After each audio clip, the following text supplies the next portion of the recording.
Ah, vous êtes là. Je vous avais pas entendu arriver. Oui, on nous a demandé de faire de l'enseignement à distance. Alors, je vais pris un peu de distance. Bon, on va peut-être aller à l'intérieur pour discuter. Hein, on sera installé très confortablement. Vous me suivez?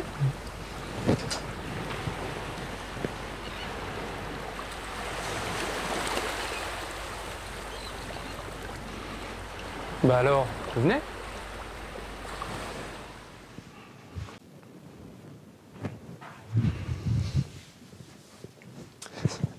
Voilà.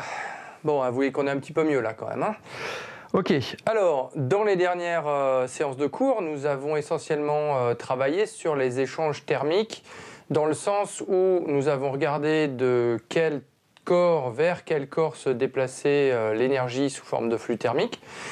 Et puis on a regardé d'une manière générale les bilans, c'est-à-dire qu'on a regardé pour un fluide donné qui entrait par exemple dans un échangeur thermique et qui en sortait, eh bien l'énergie qui avait été consommée. Alors, ce que l'on n'a pas regardé du tout pour l'instant, c'est l'influence de la cinétique de ce transfert thermique. Autrement dit, la vitesse à laquelle l'énergie est capable de circuler à travers différents matériaux pour se déplacer d'un corps vers un autre corps. Donc c'est ce qu'on va voir aujourd'hui avec la loi de Fourier, en fait, qui va justement s'intéresser à caractériser la façon dont l'énergie peut, sous forme de flux thermique, traverser ou non un matériau donné. Voilà, donc c'est parti pour une séance de cours supplémentaire et tout de suite générique. Bon, avouez que vous y avez cru pour le générique, hein? Bon, c'est pas encore pour aujourd'hui.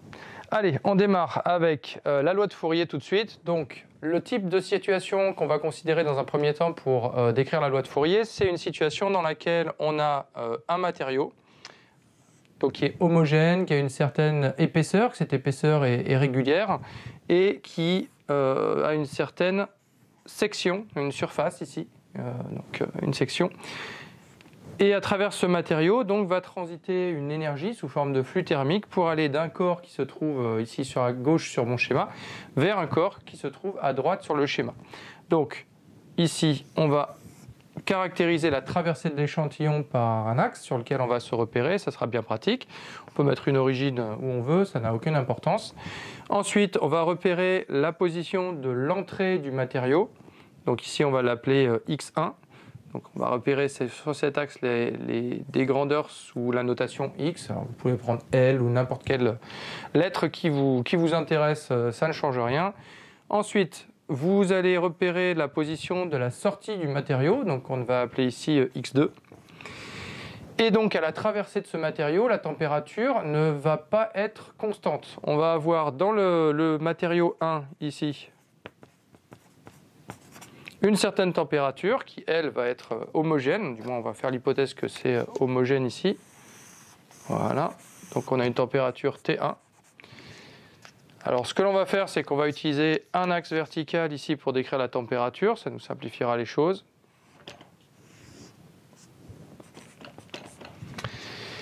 Et puis, de l'autre côté, donc dans le matériau 2, on va avoir une autre température. Donc ici, on va supposer qu'elle est plus basse. Bon, elle peut être plus haute, ça change de la même façon, ça change strictement rien. Donc ici, on a une température T2. Eh bien, dans le matériau, forcément, on va avoir un profil de température qui va partir de la température T1, qui est pour la partie du matériau qui est directement en contact du corps du matériau 1 à la température T1, et qui va aller jusqu'à la température T2 au niveau de la deuxième surface, pour laquelle le matériau qui nous intéresse est en contact avec le matériau 2 à la température T2. Et ce profil de température, si le matériau est homogène, etc., enfin si toutes les hypothèses simplificatrices sont applicables, eh bien en fait on va avoir quelque chose qui a cette forme-là, avec une forme quasiment linéaire. Et en fait la loi de Fourier vous permet de caractériser le flux d'énergie qui transite à travers ce matériau par unité de temps, donc la flux, c'est une énergie par unité de temps, en fonction des paramètres du système. Alors il y a un paramètre qu'on n'a pas encore représenté ici, qui est la surface. Donc ce qu'il faut imaginer, c'est que ce matériau, si vous voulez, il a une certaine section droite ici, et que cette section droite, elle a une surface qu'on va noter S. Eh bien, ce que vous dit la loi de Fourier,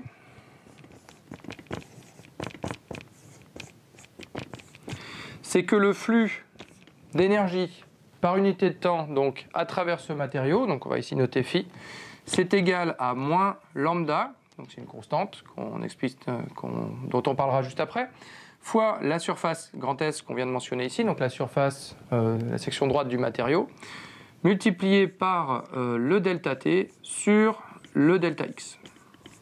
Voilà. Donc on retrouve quelque chose que l'on avait vu lors du cours précédent, à savoir que, étant donné que lambda et S sont des constantes qui vont être positives, donc ça on va le voir juste après, eh bien on aura un flux qui ira du corps chaud vers le corps froid. Puisque si vous avez ici effectivement cette situation, vous voyez que x2 est plus grand que x1, donc le delta x, ah oui, j'ai oublié de vous noter ce que c'était, donc delta x ici, eh bien c'est x2 moins x1, et le delta t c'est t2 moins t1. Alors, vous allez me dire oui, mais ça dépend du choix qu'on a fait. Non, en fait, ça ne dépend pas du choix qu'on a fait, puisque si vous retournez le problème, bon, vous pouvez permuter T1, T2, ça ne change rien, puisqu'en fait, ça va dépendre effectivement de la situation physique qu'on a ici et de la situation physique qu'on a ici. Vous voyez que si vous échangez le rôle de 2 et de 1, eh bien en fait, vous multipliez juste les deux grandeurs par moins 1, autrement dit, au final, ça ne change strictement rien. Ok, donc, si on a entre x1 et x2 une baisse de température, comme ici, on va avoir une température T2 qui est plus basse que la température T1. Autrement dit, le delta T va être ici négatif, ce qui veut dire que le produit moins delta T sur delta X va être positif, puisqu'on a le signe moins ici, et donc le flux va être positif. Autrement dit, l'énergie va aller de la gauche vers la droite. Autrement dit, du corps chaud vers le corps froid, ce qui est exactement ce qu'on s'attendait à observer par rapport à ce qu'on a vu sur les cours précédents. Voilà. Alors, on reprend la formule de la loi de Fourier qu'on vient juste de voir et on va un petit peu s'intéresser aux unités et à la constante lambda qu'on n'a pas vraiment détaillée pour le moment. Donc, la formule qu'on vient d'écrire, c'était que phi était égal à moins lambda s delta t sur delta x. Donc je vous rappelle, le S c'est la section droite du matériau dans lequel le flux est considéré. Le delta T c'est la différence de température entre l'entrée et la sortie. Et le delta X c'est la différence d'abscisse entre l'entrée et la sortie. Donc au niveau des unités, on peut utiliser évidemment n'importe quelle unité qui correspond au type de grandeur qu'on utilise ici. Vous pouvez utiliser des pouces carrés si vous voulez pour la surface. Vous pouvez utiliser des pieds pour les distances si vous le souhaitez. Ça n'a aucune importance. Maintenant, si vous voulez éviter de vous prendre trop la tête avec ça, bien évidemment, vous allez essayer d'adopter un système d'unité qui est cohérent. Et nous, ici, je vous propose d'utiliser le système international, tout simplement. Donc, ça veut dire que les distances ici seront exprimées en mètres. La différence de température sera exprimée en Kelvin. La surface sera exprimée en mètres carrés, ici. Le flux, donc on a dit tout à l'heure que ça représente une quantité d'énergie qui transite par unité de temps à l'intérieur du matériau. Autrement dit, ça va être une unité d'énergie, par unité de temps, autrement dit des watts. Autrement dit, je vous rappelle que les watts, ce sont des joules par seconde. Voilà. Et donc il nous reste la fameuse constante lambda. Donc cette constante lambda, elle va avoir une unité qui va permettre de faire correspondre à gauche les watts à l'unité qu'on a ici à droite. Et donc forcément, on va avoir pour la constante lambda une unité qui sera en, je vais l'écrire un petit peu plus loin, voilà pour le lambda ici, on va se retrouver avec des watts par mètre et par Kelvin.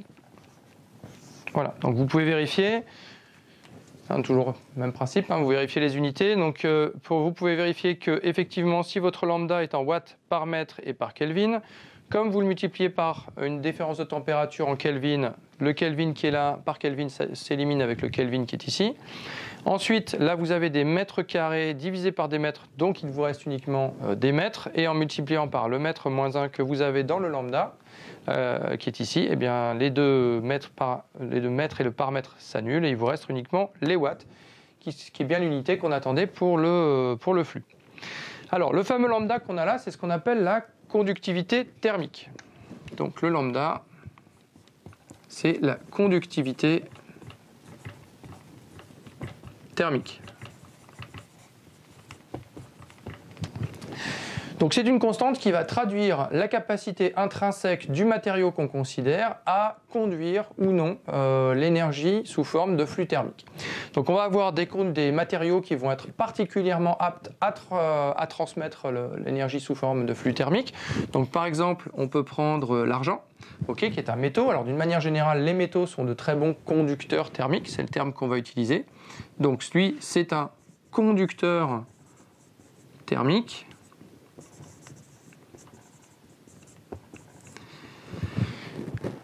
Autrement dit, il a une conductivité thermique qui est grande, en l'occurrence ici, une conductivité thermique de l'ordre de 418 watts par mètre et par Kelvin.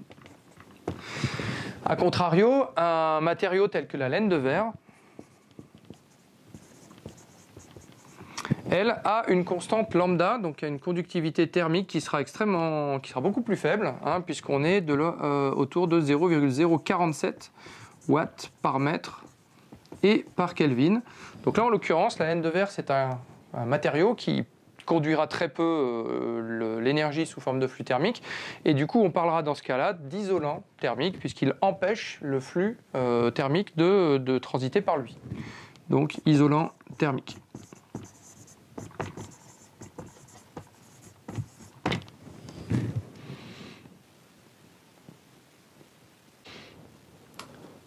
Bien, maintenant qu'on a vu tous les éléments de la loi de Fourier, notamment la conductivité thermique, on va pouvoir un petit peu s'intéresser à la signification physique des différents termes. Alors, le flux thermique, on l'a dit tout à l'heure, c'est la quantité d'énergie qui va transiter à travers le matériau qu'on considère lorsque ce matériau est coincé entre deux autres matériaux, deux autres milieux qui ont des températures différentes. Alors, comment évolue ce flux en fonction des propriétés justement du matériau qu'on est en train de considérer et des deux matériaux qui l'encadrent?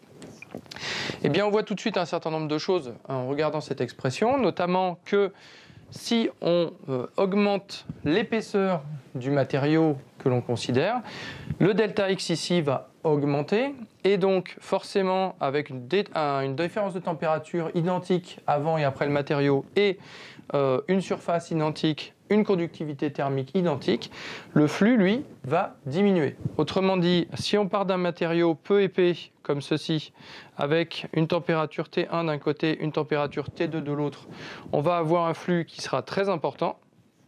Et si on prend exactement le même matériau, mais en augmentant l'épaisseur, et bien cette fois-ci, donc avec un T1, T2 identique de chaque côté, cette fois-ci, on va avoir un flux qui sera beaucoup plus faible entre les deux côtés du matériau.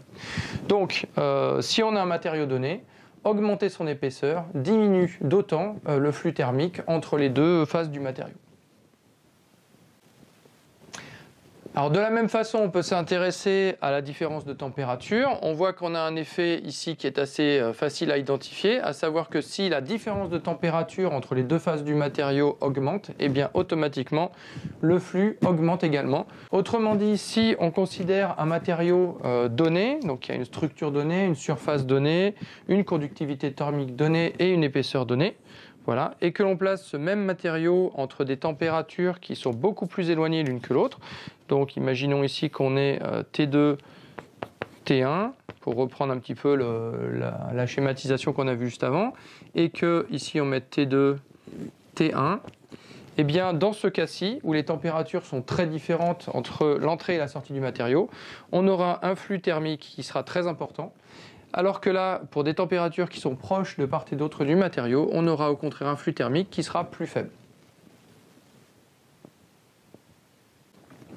Alors, une particularité qu'on a vue juste avant de manière indirecte, c'est que ici, la conductivité thermique, évidemment, traduit la capacité du matériau à laisser passer un flux d'énergie sous forme de flux thermique.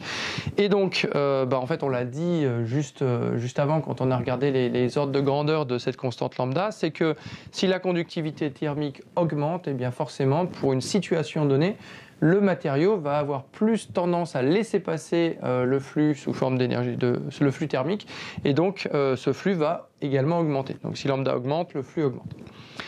Et enfin, la surface. Alors ça nécessite de faire un petit schéma en dessous, c'est-à-dire que si on a une petite surface de matériaux, ici, ou on a une grande surface de matériaux, et bien forcément, le flux va être beaucoup plus important ici dans le matériau de grande surface que le matériau de petite surface. Donc ça, c'est ce qui est traduit par la formule qui est ici au-dessus. Donc dit autrement, pour prendre un exemple concret, imaginez que vous ayez dans un mur une barre métallique, et bien les déperditions de chaleur que vous allez avoir d'un côté du mur vers l'autre côté du mur vont être beaucoup plus faibles si vous avez juste un clou qui traverse que si vous avez carrément une paroi métallique entière. Ok, donc là, on a un petit peu fait le tour de la question en ce qui concerne un matériau seul placé entre deux milieux de température différentes. Alors, j'en ai pas parlé parce que là, on va pas le traiter en détail. Nous, on est en train de regarder un cas d'un matériau dans lequel le flux se déplace de manière unidirectionnelle, perpendiculairement aux surfaces du matériau, et ces surfaces sont supposées être planes. Alors, vous doutez bien que tout ce qu'on est en train de voir là, on peut le généraliser à un cas pour lequel le matériau serait inhomogène, pour lequel le matériau aurait une forme particulière qui ne serait pas du tout plane. Simplement, bon, ça, la seule chose que ça change, c'est le traitement mathématique qui arrive derrière. Voilà, donc on ne va pas s'intéresser forcément en détail à cette partie-là, mais il faut savoir que ça existe. Nous, on va essayer essentiellement en fait, s'intéresser à des situations pour lesquelles on a des matériaux donc plans, unidirectionnels, de façon à en extraire en fait de la physique et des grands principes. Donc le cas qu'on va regarder ici maintenant, c'est celui pour lequel on a en fait plusieurs matériaux successifs et en particulier on va regarder le cas où on a deux matériaux superposés dans la direction du flux d'énergie sous forme de flux thermique. Donc un premier matériau ici, un deuxième matériau, ok, un axe qui sera l'axe de propagation, donc on va toujours l'appeler X, on a un deuxième axe ici qu'on dessine qui représente les températures. Alors, ce qu'on va faire, c'est qu'on va supposer qu'ici, on a un matériau avec une conductivité thermique qui est grande. Autrement dit, un matériau qui est plutôt conducteur d'un point de vue thermique. Et ici, on va considérer qu'on a un lambda petit. Autrement dit, un matériau qui a plutôt tendance à être isolant, thermiquement parlant. Très bien. Donc là, on aura un lambda 1, ici un lambda 2. Voilà, ça c'est le matériau 1, ça c'est le matériau 2. Très bien. Donc on va avoir une température initiale du coup qu'on va appeler ici température T0. Et puis là, on aura une température finale qu'on va appeler T3. Voilà, ce sera la température T3. Alors la question qui se pose, c'est quelle est la forme du profil de température à l'intérieur de cette superposition de deux matériaux et quel est le flux thermique? Alors, en fait, le flux thermique, c'est un petit peu l'élément clé du système, puisqu'en fait, ce que l'on suppose, alors c'est forcément, il y a des cas où ça ne sera pas vérifié, mais ici, ce qu'on va supposer, c'est qu'on se place en situation stationnaire. Autrement dit, on n'a pas d'accumulation d'énergie dans le matériau lui-même. Le matériau ici, il est passif, on l'a placé entre deux éléments de température différentes, et il va se mettre à laisser passer le flux thermique sans accumuler d'énergie. Donc du coup, le flux thermique, forcément, il est constant tout au long de la progression dans l'ensemble des deux matériaux. C'est le même flux thermique dans le matériau 1 que celui qu'on a dans le matériau 2, puisque l'énergie va transiter intégralement à travers le matériau. Ce qui veut dire que ce flux thermique qui traverse l'ensemble des deux matériaux, ici, ça va être à la fois le flux thermique qui transite dans le matériau 1, autrement dit, on va avoir ici moins lambda 1 S. On va supposer qu'on a la même surface droite pour les deux matériaux. Delta T, alors delta T, je vais noter delta T1 avec un petit rond ici, delta X1 avec un petit rond. Voilà, on détaillera après. Ouais. Et ce sera également égal à moins lambda 2S, delta T dans le matériau 2 sur delta X dans le matériau 2. Voilà. Donc ça, c'est juste l'expression du fait que le flux thermique à la traversée de l'ensemble des deux matériaux, il est constant tout du long. Autrement dit, on a le même flux ici que là, il n'y a pas d'accumulation d'énergie. Et ce que l'on en retire, c'est qu'on a ces deux expressions-là qui sont égales en permanence lorsque le flux circule dans le matériau. Alors la surface, on l'a dit, elle est identique hein, pour les deux matériaux, donc ça, c'est pas ce qui va nous intéresser. Ce qui va être plus intéressant, c'est que ici, on a choisi comme hypothèse de départ que le matériau qui est ici, en fait, il a une conductivité thermique qui est plus grande que le matériau qui est ici, donc le deuxième. Autrement dit, ici on a un matériau qui est conducteur, ici un matériau isolant. La conséquence que ça a, c'est que si le lambda 1 ici est grand, et le lambda 2 ici est petit, et bien pour que ces deux termes-là soient égaux, forcément, ça veut dire que le delta t sur delta x compense la différence entre les deux lambdas. Donc si le lambda 1 est grand, forcément, le delta t sur delta x doit être petit, alors que si le lambda 2 est petit, alors le delta t sur delta x doit être grand pour que ce produit-là soit égal à ce produit-là. Ce qui veut dire que la pente qu'on va observer ici, le delta t sur delta x, va être faible dans la partie conductrice et beaucoup plus élevé dans la partie isolante. Donc, en fait, le simple fait de mentionner l'égalité du flux sur la totalité de la traversée des deux matériaux nous permet de connaître la forme du profil de température.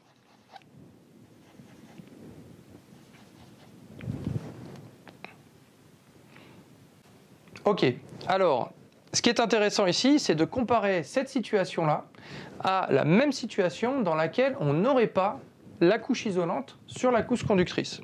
Donc si on supprime la couche isolante, on se retrouve en fait avec une température T3 qui va venir ici au contact,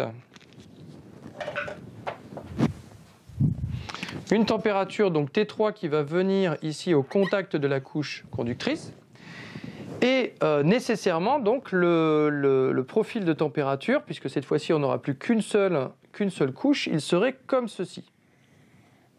Autrement dit, dans ce matériau, on aura un delta T sur delta X qui sera beaucoup plus grand que ce qu'on a dans le cas où on a le matériau isolant par-dessus. Ici, on a un delta X qui est le même. Ici, on a un petit delta T et là, on a un grand delta T. Autrement dit, avec la couche isolante, dans la couche conductrice, on a un petit delta T. Sans la couche isolante, dans la couche conductrice, on a un grand delta T. Or, si on regarde uniquement cette partie-là, on voit que le flux thermique qui va transiter ici à l'intérieur, eh bien, il est proportionnel au delta T que l'on a dans cette couche conductrice. Ce qui veut dire que dès que vous mettez la couche isolante ici sur la couche conductrice, comme vous diminuez le delta T dans la couche conductrice, vous diminuez automatiquement le flux thermique. Et le flux thermique, on l'a dit tout à l'heure, global, qui traverse tout le système. Autrement dit, cette couche isolante, quand elle est même fine, même si elle est fine, le simple fait qu'elle soit isolante, cette couche isolante qui est appliquée sur la couche conductrice va faire considérablement chuter le flux thermique qui est capable de transiter dans le matériau dans une situation donnée. Alors une situation que l'on rencontre assez fréquemment dans les échangeurs thermiques tels que ceux qu'on a vus la dernière fois, qui en fait est impacté par ce type de situation, eh bien c'est les situations dans lesquelles on a du calcaire ou un autre dépôt solide qui va venir se fixer dans l'échangeur thermique, puisqu'on va se retrouver exactement dans cette situation. On va avoir un fluide ici qui par exemple sera le fluide caloporteur chaud qui amène l'énergie. Ici on peut avoir le fluide caloporteur froid dans lequel on souhaite que cette énergie soit transférée. Et entre les deux ici, on peut avoir par exemple une paroi inox. Et justement, on a choisi l'inox ici parce que c'est un métal, donc c'est un bon conducteur thermique, donc on s'attend à ce qu'on ait un bon flux thermique, donc une bonne efficacité, un bon transfert d'énergie.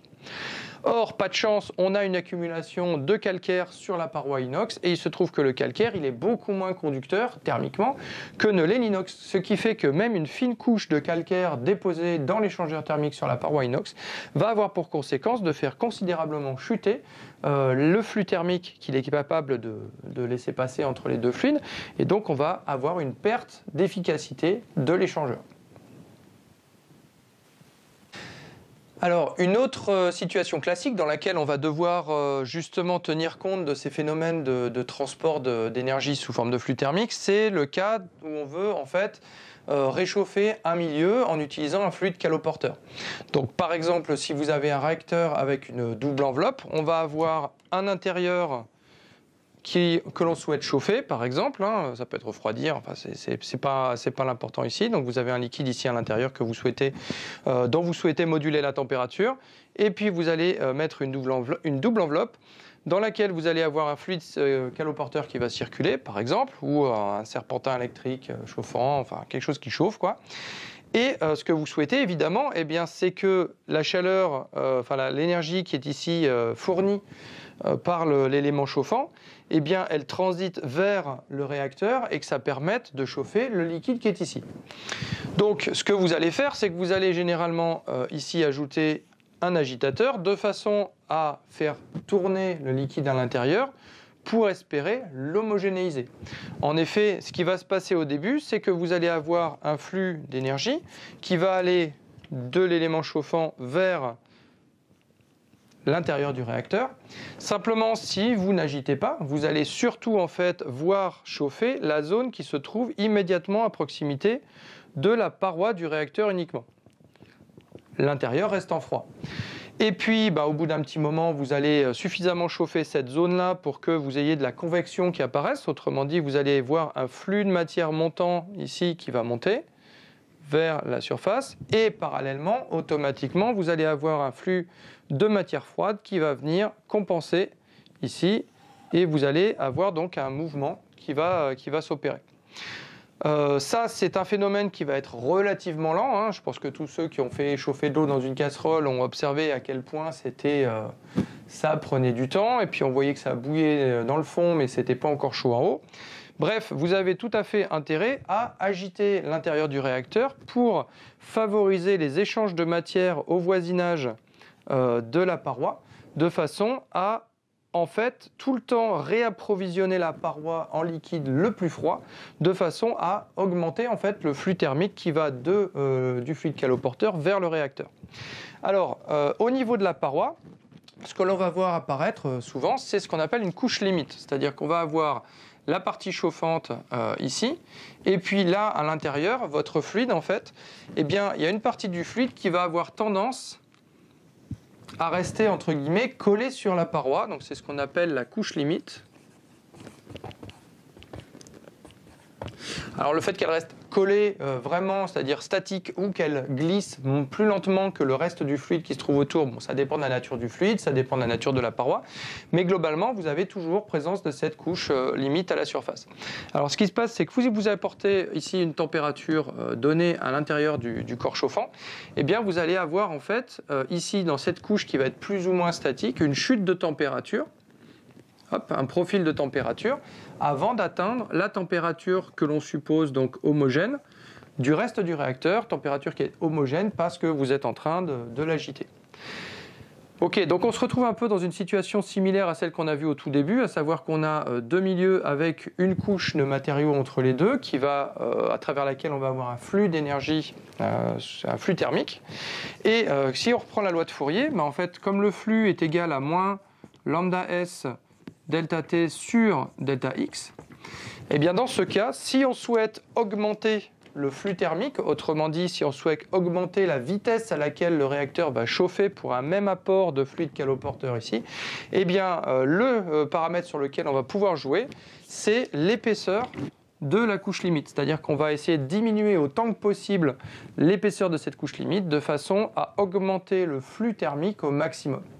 Et une façon de faire ça, eh bien, c'est par exemple de choisir un agitateur qui a une forme spécifique au réacteur et qui permettra justement d'aller chercher la couche limite. Par exemple, on peut très bien envisager d'avoir un agitateur qui aurait dans le réacteur une forme comme ceci. Donc par exemple avec des ailettes sur les côtés ici. Alors vous pouvez même faire des petits trous dans les ailettes. Ici, ça vous permettra de gagner en turbulence, voilà. Et donc vous allez aller racler très près de la paroi du réacteur de façon à faire bouger tout ce qui se trouve à proximité de la paroi, donc à diminuer de manière significative la couche limite et donc d'augmenter la capacité de la double enveloppe à chauffer rapidement le réacteur. Voilà, donc ce sera tout pour la séance d'aujourd'hui. Donc pour vous entraîner par rapport à tout ce qu'on vient de voir, bon évidemment je vous invite à regarder à nouveau la vidéo de façon à prendre note un petit peu des choses que je vous ai racontées. Hein. C'était un petit peu rapide face caméra comme ça.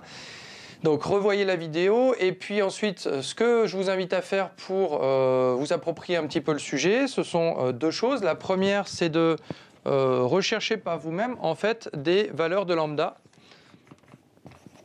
Autrement dit, des valeurs de conductivité thermique pour des matériaux pour lesquels, des matériaux que vous avez l'habitude de rencontrer, soit dans votre vie quotidienne, soit dans le cadre des travaux pratiques de génie des procédés que vous avez pu faire jusqu'à maintenant.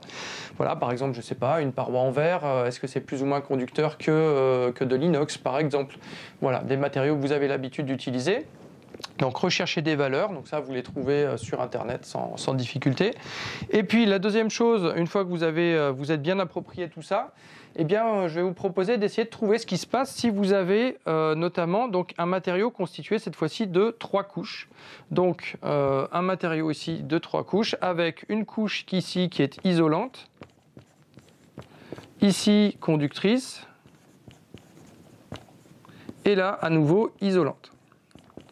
Voilà, donc vous prenez, comme tout à l'heure, une température donnée ici à gauche de l'ensemble des 3 matériaux, une température en sortie des 3 matériaux, et puis le but du jeu, c'est d'essayer de deviner ce que peut être le profil de température à l'intérieur de ce matériau constitué de 3 couches et voir du coup si c'est intéressant ou pas de mettre de l'isolant des deux côtés du matériau conducteur. Est-ce qu'il vaut mieux procéder de cette façon? Est-ce qu'une seule couche d'un côté suffit? Est-ce qu'il vaut mieux mettre les 2 couches d'isolant superposées du même côté du matériau conducteur? Voilà, donc autant de réponses sur lesquelles vous pouvez vous interroger par vous-même et essayer de trouver des réponses. On verra comment on peut traiter ce type de problématique avec un outil qu'on appelle la résistance thermique, qu'on verra dans la prochaine séance. Voilà, allez, amusez-vous bien, ciao!